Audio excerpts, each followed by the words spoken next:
kekuatan di jiwaku, ketenangan batinku. Ada dalam hadirat-Mu, ku menyembah-Mu.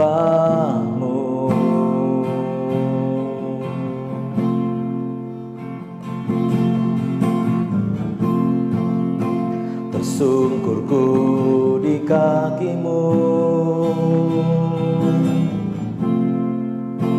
rasakan hadirat-Mu. Takkan ku melepaskan-Mu, Kau cahaya bagiku.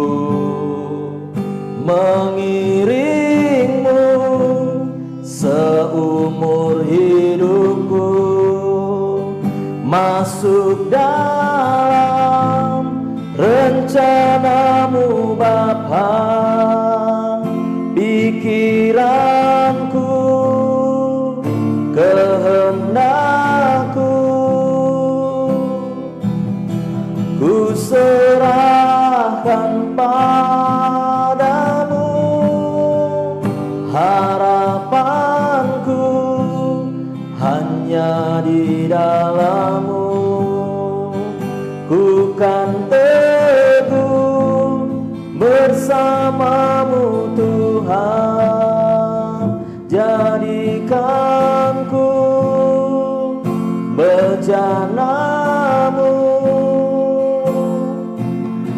untuk memuliakan-Mu, mengiring-Mu seumur hidupku, masuk dalam rencana-Mu Bapa.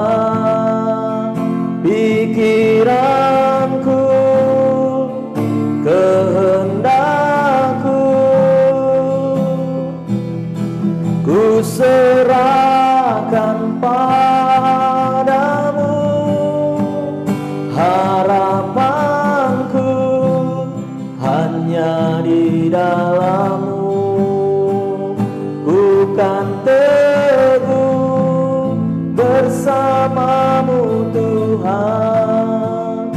Jadikanku bejana-Mu untuk memuliakan-Mu. Jadikanku bejana-Mu untuk memuliakan-Mu.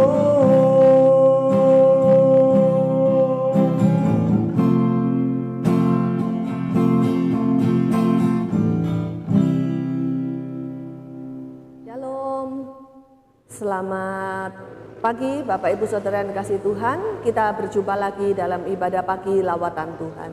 Mari sebelum kita merenungkan firman Tuhan, kita ambil waktu sebentar untuk memohon pertolongan dari Tuhan dari pembacaan firman hari ini. Mari kita berdoa.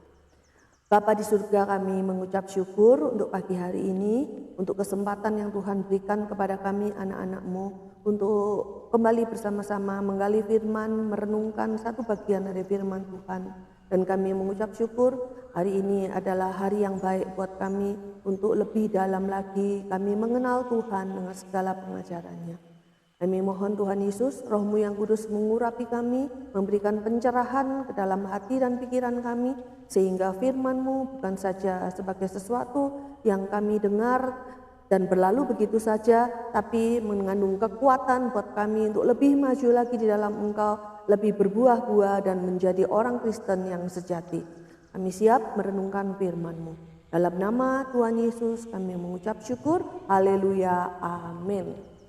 Bapak Ibu Saudara yang dikasih Tuhan, mari kita langsung saja membuka satu bagian dari firman Tuhan. Kita akan merenungkan satu ayat yang diambil dari Lukas 12 ayat 10. Lukas 12 ayat 10 akan saya bacakan bagi Bapak Ibu Saudara yang ada di rumah. Setiap orang yang mengatakan sesuatu melawan anak manusia, ia akan diampuni. Tetapi barang siapa menghujat Roh Kudus, ia tidak akan diampuni. Nah, Bapak Ibu Saudara yang dikasihi Tuhan, kita tahu bahwa Allah kita, Tuhan kita yang kita panggil dalam nama Tuhan Yesus Kristus adalah Tuhan yang maha pemurah, maha pengampun. Dia mau mengampuni segala apapun dosa yang kita lakukan sebelum kita mengenal Dia sebelum kita mengambil keputusan mengikut Dia sebagai Tuhan dan Juru Selamat kita. Entah kita seorang pembunuh, bahkan seorang pembunuh, pembohong, seorang yang suka menipu, koruptor, atau apapun kejelekan dosa kita, Dia akan mengampuni ketika kita dengan sungguh-sungguh, dengan tulus, dengan benar-benar bertobat, tersungkur di bawah kakinya, merendahkan hati, meminta pengampunan Dia. Nah, ada firman Tuhan yang mengatakan bahwa sekalipun dosamu merah seperti kirmisi, Dia akan mencuci bersih menjadi putih seperti bulu domba. Nah, Bapak Ibu Saudara yang dikasihi Tuhan, namun ada satu ayat yaitu yang kita baca hari ini dari Lukas 12 ayat 10 mengatakan bahwa dosa apapun, lebih kurang seperti ini ya, dosa apapun yang kita lakukan melawan anak manusia, melawan Tuhan kita Yesus Kristus, itu akan diampuni. Tetapi barang siapa menghujat Roh Kudus tidak akan diampuni. Mungkin Bapak Ibu Saudara juga pernah bertanya-tanya, apa maksud ayat ini? Apa maksudnya menghujat Roh Kudus? Apa hubungannya menghujat Roh Kudus dan menghujat anak manusia? Apakah sama atau tidak? Nah, sebelum kita mulai lebih dalam, kita mau melihat arti kata menghujat.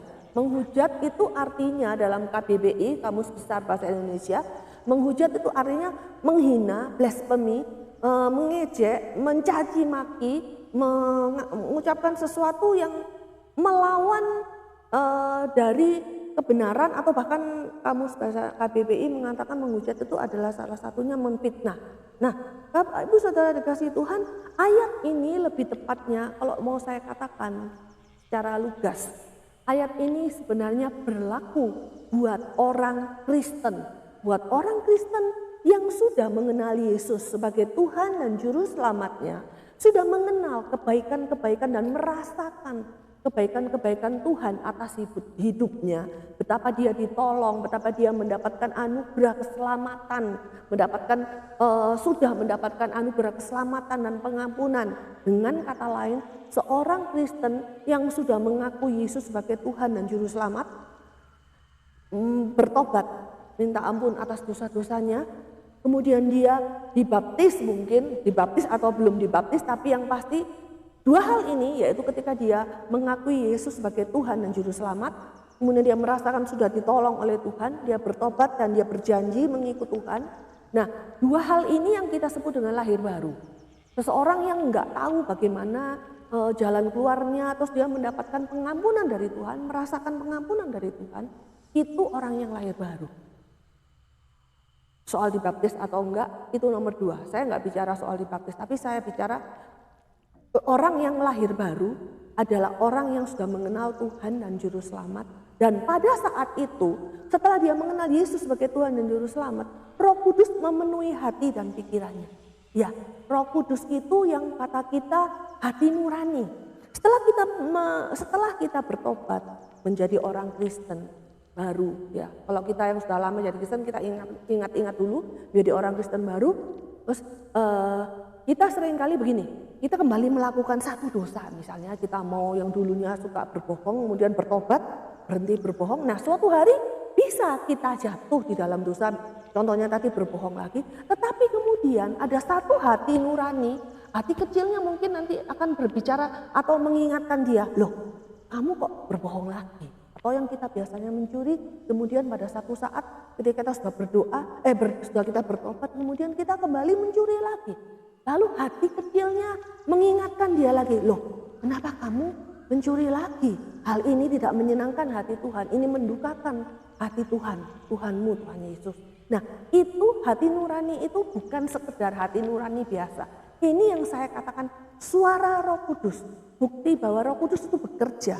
Roh Kudus mengingatkan, karena Roh Kudus ketika diundang masuk dalam hati kita, ketika bertobat menerima Dia sebagai Juru Selamat, saat itulah Roh Kudus bekerja.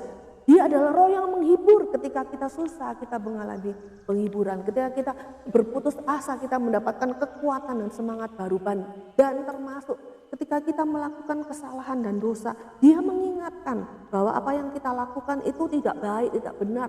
Dan apa yang kita lakukan itu mendukakan bahasa sederhananya adalah membuat Tuhan kecewa, membuat Tuhan sedih. Seperti ya contoh lah, kita punya anak itu anak kita tuh melakukan kesalahan, terus dia minta maaf, kita ampuni ya, kita maafkan. Terus dia melakukan kesalahan lagi, kita ampuni, kita maaf, berulang-ulang. Apa yang terjadi? Tentu saja sebagai seorang orang tua, saya lah sebagai seorang ibu akan mengampuni, penuh pengampunan, tapi saya akan sangat berduka, sangat bersedih. Mengapa anak yang kusayangi terus melakukan berulang-ulang sampai di satu titik mungkin kemudian saya marah kepada anak saya. Allah pun begitu. Roh Kudus mengingatkan kita terus-menerus. Roh Kudus itu roh yang lembut dan manis. Ada satu titik dia ketika diingatkan, dia mengingatkan kita, dia tidak mendapat respon. Kita tidak meresponi dengan baik. Lama-lama Roh Kudus yang ada dalam hati kita tuh seperti tumpul, tidak akan bicara lagi. Terserahlah, kayak seperti orang tua, orang yang marah bilang, ya terserahlah kalau kamu ngelakuin lagi, terserah seperti itu. Nah, apa hubungannya dengan ayat yang baru saja kita baca? Nah saudara, kata-kata ini menghujat Roh Kudus itu artinya dosa yang dimana kita tahu. Apa yang kita lakukan itu kita tahu dengan sangat sadar itu tidak berkenan di hadapan Tuhan. Contoh, kita tahu membunuh itu berdosa. Nah kemudian kita dengan sengaja membunuh. Itu saya pikir menghujat Roh Kudus. Dan saya pikir firman Tuhan dengan jelas mengatakan, oke, saya akan mengajak Bapak Ibu Saudara membaca ayat-ayat ini sebagai apa yang saya jelaskan tadi ya. Ibrani, kita lihat Ibrani 6 ayat 4 sampai 8. Kita buka ya.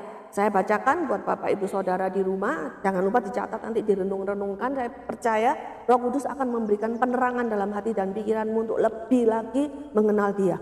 Ibrani 6 ayat 4 sampai 8 berkata begini. Sebab mereka yang pernah diterangi hatinya, yang pernah mengecap karunia surgawi, dan yang pernah mendapat bagian dalam Roh Kudus, dan yang mengecap firman yang baik dari Allah, dan karunia-karunia dunia yang akan datang, namun yang murtad lagi, tidak mungkin dibaharui sekali lagi sedemikian hingga mereka bertobat. Sebab mereka menyalibkan lagi anak Allah bagi diri mereka dan menghinanya di muka umum. Sebab tanah yang menghisap air hujan yang sering turun ke atasnya dan yang menghasilkan tumbuh-tumbuhan yang berguna bagi mereka yang mengerjakannya menerima berkat dari Allah. Tetapi jikalau tanah itu menghasilkan semak duri dan rumput duri, tidaklah ia berguna dan sudah dekat pada kutuk yang berakhir dengan pembakaran. Nah, Bapak Ibu Saudara coba perhatikan Ibrani 6 ayat 4 tadi. Sebab mereka yang pernah diterangi hatinya dan pernah mengecap karunia surgawi. Bukankah itu terjadi atas kita yang pernah mengalami diterangi hatinya, yang pernah mengalami mengecap kebaikan-kebaikan Tuhan setelah kita ditolong olehnya, setelah kita lahir baru menerima Dia sebagai Tuhan dan Juru Selamat. Nah, itu yang dimaksud dengan ayat ini. Orang yang sudah menerima kebaikan Tuhan, yang mendapat pencerahan, yang tahu apa yang harus dilakukan, yang tahu mana yang baik, mana yang tidak baik, yang tahu bahwa apa yang dia lakukan itu membuat hati Tuhan senang atau enggak. Itu yang dimaksud dengan perbuatan-perbuatan yang menghujat Roh Kudus. Kenapa? Karena Roh Kudus ada di dalam hati kita, ada di dalam hati kita. Roh Kudus yang mengingatkan terus-menerus apa yang harus kita lakukan, apa yang tidak boleh kita lakukan. Nah, sekali lagi, satu ayat lagi. 1 Timotius 1 ayat 13. Saudara perhatikan perbandingan dengan ayat ini. Aku yang tadinya seorang penghujat, dan seorang penganiaya dan seorang ganas. Tetapi aku telah dikasihaninya karena semuanya itu telah kulakukan tanpa pengetahuan, yaitu di luar iman. Nah, ini bedanya. 1 Timotius 1 ayat 13 ini menceritakan bagaimana Timotius, bagaimana Paulus juga ketika dulu mereka melakukan kejahatan, bahkan dia menghujat Allah, menghujat Yesus. Dia bilang Yesus itu sebagai seorang yang bahkan dia nggak tahu bahwa Yesus itu anak Allah. Dia nggak sadar, nggak dapat pencerahan, nggak mengerti karena agama lamanya mengajarkan bahwa Yesus itu menghujat Allah karena Yesus itu mengaku dia itu anak Allah. Yesus mengaku dia Allah. Nah, ini menghujat Yesus, bukan Roh Kudus. Kenapa? Karena dia tidak tahu, karena dia tidak mengerti. Sampai di satu titik Roh Kudus sendiri, Allah sendiri melalui Rohnya yang kudus mengingatkan dia, dan dia akhirnya mengalami jamahan Roh Kudus. Dan saat itulah dia mengalami lahir baru. Dan itu yang dimaksud dengan karena semuanya itu telah kulakukan tanpa pengetahuan, yaitu di luar iman. Jadi Bapak Ibu Saudara dikasihi Tuhan, ketika kita sudah hidup di dalam kasih karunia Tuhan, sudah mengecap kebaikan-kebaikan Tuhan, sudah merasakan ditolong, mungkin ada yang dapat penglihatan, mungkin kita hidup di dalam Tuhan, mencoba mungkin hidup dalam Tuhan, tapi kita kecewa karena apa yang kita inginkan mungkin tidak tercapai. Kita kecewa karena ada banyak hal yang dunia ini mengecewakan. Kita nggak pandang Yesus, tapi kita pandang orang sekitar kita, kita pandang manusia yang mengecewakan kita, sehingga kita murtad, meninggalkan Tuhan. Murtad itu bisa bicara kita kembali ke agama lama, kita kemudian melakukan dosa-dosa yang menjijikkan kembali seperti dulu. Kita kembali melakukan dosa-dosa yang membuat Tuhan berduka untuk kesekian kalinya. Itu yang disebut tidak ada pengampunan lagi. Nah, siapa bilang Allah kita itu Allah yang lemah lembut? Dia benar Roh Kudus, Roh yang lemah lembut. Tetapi Allah kita Allah yang tegas. Dia nggak mau main-main dengan dosa. Sekali ya, tidak ya tidak. Ketika engkau berkomitmen mengikut Yesus sebagai Tuhan dan Juru Selamatmu, hidupi komitmenmu itu. Hidupi imanmu. Engkau di dalam iman, dalam kasih karunia Tuhan. Jangan mudah kecewa, jangan mudah meninggalkan Tuhan. Seperti orang yang punya pacar, putus, balikan lagi, mantan sama mantannya balikan lagi. Aduh, itu memalukan kan. Kita juga punya rasa malu sama Tuhan kita Yesus Kristus. Ketika dia sudah memberikan Roh Kudusnya, Roh Kudus yang memberikan penghiburan, sukacita, pengharapan pada kita. Hidupi firman-Nya, yaitu dengan apa? Hidup bergaul dengan Dia. Hidup suka bergaul dengan firman-Nya, suka berdoa. Pagi, siang, malam berdoa. Saudara tahu nggak harus tutup mata kan? Berdoa, setiap kali berkomunikasi dengan Dia, kita berdoa. Dan hidupi firman-Nya. Biarlah Tuhan sendiri yang menolong, kembali mencerahkan hati dan pikiran kita pada pagi hari ini. Ingat, jangan main-main dengan dosa. Ada dosa-dosa yang sudah tidak ada pengampunan lagi ketika kita dengan sengaja melakukannya. Mari kita berdoa. Bapa, kami mengucap syukur untuk firman-Mu pada pagi lawatan Tuhan hari ini. Kembali kami diberikan pencerahan Tuhan. Ada dosa-dosa yang tidak ada ampunannya. Ketika kita melakukannya dengan sadar, ketika kita melakukannya dengan sengaja. Karena itu sangat menyakiti hati Roh Kudus yang ada di dalam kita. Roh Kudus yang dengan setia mengikuti kita. Roh Kudus yang dengan setia menolong, menghibur, memberikan pengharapan dan sukacita yang kemudian kita abaikan. Bahkan kita mencaci maki Dia, menghujat Dia. Biarlah Bapa, hamba berdoa untuk anak-anak-Mu yang hari ini mengikuti ibadah pagi lawatan Tuhan. Jauhkanlah kami dari dosa ini. Biarlah kami terus mengiring Engkau dengan setia, mengikuti Engkau dengan apapun harga yang harus kami bayar, kami mau bayar. Karena pengorbanan-Mu di atas kayu salib sudah cukup bagi kami. Itu adalah segala-galanya. Hamba berdoa pagi hari ini untuk semua orang yang sudah mendengarkan ibadah pagi lawatan Tuhan. Engkau memberkati mereka, iman kami semakin kuat di dalam Engkau, semakin teruji, semakin berakar, sehingga kami tidak mudah kecewa, sehingga kami tidak mudah putus asa dan tidak mudah menyakiti Engkau. Terima kasih Tuhan, kami mengucap syukur di dalam nama Tuhan Yesus. Haleluya. Amin.